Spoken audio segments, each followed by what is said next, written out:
ओम शांति। तो आज का टॉपिक है मीठे बच्चे। इस कलयुगी दुनिया का सुख काग विष्टा के समान है। यह दुनिया अब गई की गई, इसलिए इससे लगाव नहीं रखना है, आसक्ति निकाल देनी है। बाबा प्रश्न पूछते हैं, किन बच्चों की दिल इस पुरानी दुनिया से नहीं लग सकती है? उत्तर है, जो आज्ञाकारी है, वफादार है और निश्चय बुद्धि बच्चे हैं, उनकी दिल इस पुरानी दुनिया से लग नहीं सकती, क्योंकि उनकी बुद्धि में रहता है यह तो विनाश हुई की हुई। यह जादू का खेल है, माया का भबका है, इसका अब विनाश होना ही है। डैम फटेंगे, अर्थक्वेक होगी, सागर धरने को हप करेगा, यह सब होना है। Nothing new. Sweet home, sweet राजधानी याद है तो इस दुनिया से दिल नहीं लग सकती। स्वीट राजधानी कौन सी? सतयुग। आज का गीत है, जिसका साथी है भगवान। ओम शांति। यह निश्चय के ऊपर गीत है। जब बाप का बनते हैं व बाप आते हैं तो वह आकर हमारा साथी बनते हैं। बच्चे जानते हैं बाप जब आते हैं तभी विनाश के तूफान होते हैं। बाप आते हैं पुरानी दुनिया को खल्लास कर नई दुनिया का स्थापन करने। अर्थक्वेक होगी, समुद्र नीचे से धरती को खा जाएगा, बरसात ऊपर से धरती को खा जाएगी, यह सब होना ही है। गीत तो उन्होंने ऐसे ही बैठ बनाए हैं। तुम ब्राह्मण कुलभूषण बच्चे जानते हो बरोबर पुरानी दुनिया का विनाश होना है। बाप आए ही हैं नई दुनिया की स्थापना करने। ब्राह्मणों को सारे विश्व का मालिक बनाते हैं। पुरानी दुनिया का विनाश कराए फिर सारे विश्व की राजाई बच्चों को वर्षे में देते हैं। तुम जानते हो बाप से नए विश्व के मालिक बने का वर्षा मिलता है। यह पुरानी विश्व तो कोई काम की नहीं है। मनुष्य समझते हैं अब तो स्वर्ग बनता जा रहा है, परंतु यह सब है माया का भबका। भबका मतलब जो दिख रहा है वो होता नहीं। इसमें मनुष्य खुश होते हैं। आगे जब मुसलमानों का राज्य था तो यह एरोप्लेन, मोटरें आदि थोड़ी थी। यह सब माया का भबका है। कितने प्लेन्स बनाते हैं। बच्चे जानते हैं यह सब विनाश होने हैं। अर्थक्वेक होगी, यह डैम्स आदि सब पानी ही पानी कर देंगे। मनुष्य समझते हैं इससे सुख मिलेगा, परंतु इन सब से दुख ही मिलेगा। यह एरोप्लेन भी दुखदाई बन पड़ेंगे, बॉम्ब्स गिराएंगे। तो बच्चे यह सब बातें भूल जाते हैं, इसलिए पुरानी दुनिया में दिल लग जाती है। जो बाप के आज्ञाकारी वफादार पूरे मददगार बच्चे बनते हैं, पक्के निश्चय बुद्धि है, वह तो जानते हैं कि कुछ भी हो यह कोई नई बात नहीं है। यह तो अनेक बार पुरानी दुनिया का विनाश हुआ है, सो अब होना है जरूर। वह समझते हैं बहुत नई नई चीजें बन रही है, स्वर्ग बन रहा है, और तुम बच्चे सिर्फ जानते हो कि यह जादू का खेल है। जैसे कोई पुराने सोने को रंग रूप लगाकर चमकदार बना देते हैं, वैसे इस पुरानी दुनिया को भी रंग रूप देकर चमकदार बनाने के सब तरफ प्लेन्स बनाते रहते हैं। उनको यह पता ही नहीं है कि विनाश होना है। यह तो तुम ब्राह्मण ही जानते हो कि यह पुरानी दुनिया विनाश होनी है। ब्राह्मण कौन?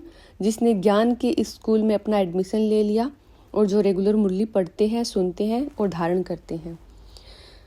मनुष्य तो कह देते हैं कि यह पुरानी दुनिया विनाश होगी, फिर नई दुनिया भगवान आकर स्थापन करेंगे। पहले ब्रह्मा को रचेंगे, फिर उनसे मनुष्य सृष्टि पैदा होगी। सो तो पता नहीं कब होगा। यह सिर्फ तुम बच्चों को बाप बैठ समझाते हैं। भगवान की है श्रीमत। अब श्रीमत जब कहा जाता है तो जरूर समझना चाहिए, यह तो उच्च भगवान की ही मत है। यह मनुष्य नहीं जानते हैं, वह समझते नहीं है। ब्रह्मा फिर नीचे कैसे आता है? वह तो सूक्ष्म वतनवासी। तो इन सब बातों को न जानने के कारण श्री कृष्ण का नाम दे दिया है। ऐसे भी नहीं हो सकता कि श्री कृष्ण का कोई साधारण रूप है जिसमें परमात्मा प्रवेश करते हैं। यह बातें कोई नहीं जानते। बाप कहते हैं हमारे भी बहुत गुरु किए हुए थे, परंतु कुछ पता नहीं था, भूले हुए थे कि श्रीमत किसकी है। श्रेष्ठ ते श्रेष्ठ तो है निराकार, उनकी ही श्रीमत है। शिवाय नमः कहते हैं ना, उनकी महिमा अपरंपार है। इन बातों को तुम बच्चे ही जानते हो। यह सब बातें किसको बुद्धि में बिठाने में कितनी मेहनत लगती है। अब भक्तों को भगवान की मत चाहिए। यह तो ड्रामा में नूंद है। गीता के भगवान ने आकर भक्तों को मत दी है, तो भक्तों का उद्धार कैसे हो? भक्त फिर कह देते हैं भगवान सर्वव्यापी है, भक्ति भगवान है, तो बताओ उन्हों का क्या हाल होगा। अब बाप बैठ समझाते हैं कि भगवान एक है, वह आते ही है भक्तों की रक्षा करने। इस समय मनुष्य सब रावण की शोक वाटिका में है। कोई भी मनुष्य, साधु संत आदि रक्षा नहीं कर सकते हैं। भक्तों की रक्षा भगवान को करनी है। मनुष्य ये नहीं जानते हैं कि हम पतित दुनिया नरक में निवास कर रहे हैं, पावन दुनिया स्वर्ग को कहा जाता है। यह बातें समझेंगे फिर भी कोटों में कोई कल्प पहले वाले सिक्खी लदे बच्चे ही आएंगे। कल्प कल्प तुम सिक्खी लदे बनते हो, फिर कोई तो पूरा बनते हैं, कोई को तो माया कच्चा ही खा जाती है। बाप को याद ना करने से झट विकार आ जाते हैं। पहला पहला विकार देह अहंकार आया तो फिर औरों की भी चेष्टा होगी। इसलिए बाप कहते हैं देही अभिमानी बनो, क्योंकि सबको वापस जाना है। देही अभिमानी मतलब मैं आत्मा हूँ, उस परमपिता परमात्मा की संतान हूँ। यहाँ तो दुख ही दुख है। कलियुगी दुनिया का सुख काग विष्टा के समान है। यह तो सन्यासी भी कहते हैं और तुम भी समझते हो। नर्क और स्वर्ग को तुम बच्चे जानते हो। नर्क में तो कोई सुख नहीं। नर्क में कोई से भी लगाव रखना अपना पद भ्रष्ट करना है। कोई भी चीज़ में आसक्ति नहीं रखनी है। समझाना चाहिए यह तो पुरानी दुनिया खत्म होने वाली है। यह दुनिया कोई काम की नहीं है। पहले पहल देह अभिमान आने से उनके साथ दिल लगती है और देही अभिमानी फिर इस पुरानी दुनिया से जैसे उपराम रहेंगे। देह अभिमान मतलब शरीर का अभिमान, देही अभिमान मतलब आत्मा होने का अभिमान। तो देही अभिमानी फिर इस पुरानी दुनिया से जैसे उपराम रहेंगे। वह होता है हद का वैराग्य और यह है बेहद का वैराग्य। हम इस पुरानी दुनिया को भूलते हैं। यह बिल्कुल ही दुख देने वाली है। इनसे बाकी थोड़ा सा काम लेना है। यह गई की गई, बाकी 2 घड़ी के हम मेहमान हैं। तो ब्राह्मण ही कहते हैं कि हम पुरानी दुनिया में 2 घड़ी के मेहमान हैं। हम अपने स्वीट होम, स्वीट राजधानी में आकर सुख भोगेंगे। अब हमको जाना है। यह पुरानी दुनिया कब्रिस्तान होनी है, इसलिए देह सहित सब कुछ भूल जाना है। यह शरीर पुरानी जूती है, इसको अब छोड़ना है। योग में रहना है। योग में रहने से आयु बढ़ेगी तो हम बाप से वर्षा लेंगे। देह अभिमानी की आयु बढ़ नहीं सकती, उनका देह से प्यार हो जाता है। कोई का शरीर अच्छा है तो देह से प्यार होता है। अच्छी रीति मलते रहेंगे जैसे बर्तन मले जाते हैं। जितना तुम योग में रहेंगे उतना आत्मा प्योर होती जाएगी, फिर लायक बनेंगे। नया बर्तन लेने के हम शरीर को भल कितना भी साबुन, वैसलीन पाउडर आदि लगाएं, फिर भी पुराना शरीर है ना। पुराने मकान को कितना भी मरम्मत करो तो भी जैसे खंडर है। तो यह शरीर भी ऐसे है। अपने से ऐसी ऐसी बातें करेंगे तब बाप और वर्षे से दिल लगेगी और कोई चीज़ से दिल नहीं लगानी है। मैं आत्मा हूँ, बाप के पास जाने वाली हूँ। बाप को याद करने से फायदा होता रहता है, आयु बढ़ती रहती है। आत्मा समझती है मैं योग बल से प्योर होती जाती हूँ। यह मेरा शरीर कोई काम का नहीं है। भल सन्यासी पवित्र रहते हैं, परंतु शरीर तो फिर भी पतित है ना। यहाँ कोई का भी शरीर शुद्ध नहीं हो सकता। वहाँ शरीर विष से नहीं बनता। कहाँ? सतयुग में। यह बातें तुम बच्चे ही जानते हो। अगर स्वर्ग में भी विकारों से ही पैदाइश होती, फिर उनको निर्विकारी क्यों कहते? वहाँ तो आत्मा और शरीर दोनों पवित्र होते हैं। तुम जानते हो इस समय 5 तत्व भी आयरन एज्ड है, तो शरीर भी ऐसे मिलते हैं। बीमारी आदि हो जाती है, वहाँ कभी शरीर बीमार हो ना सके सतयुग में। यह सब समझने की बातें हैं। वहाँ तुम्हारे शरीर भी नए बनते हैं, सतो प्रधान प्रकृति बन जाती है। वहाँ ये दवाइयाँ आदि कुछ नहीं होती, शरीर चमकता रहता है, काया कंचन समान बन जाती है। अभी तो लोहे की है। वंडर है ना काया कैसे बदलती है। कोई पॉलिश तो नहीं की जाती, काया एकदम कंचन समान हो जाती है। उसको गोल्डन एज कहा जाता है। सोने के शरीर तो नहीं होते हैं। लक्ष्मी नारायण को पारसनाथ पारसनाथिनी कहते हैं। उन्हों के शरीर देखो कितने सतो प्रधान हैं, उन्हों की कितनी महिमा है। अभी तो यह 5 तत्व भी तमो प्रधान है। 5 तत्व आग, हवा, पानी, आकाश, जो 5 तत्व होते हैं। विष से शरीर पैदा होते हैं। वहाँ है योग बल की बात। स्वर्ग से जरूर वाइसलेस बच्चे होंगे। वाइसलेस मतलब निर्गुण या बुराई रहित। काम महाशत्रु वहाँ होता नहीं।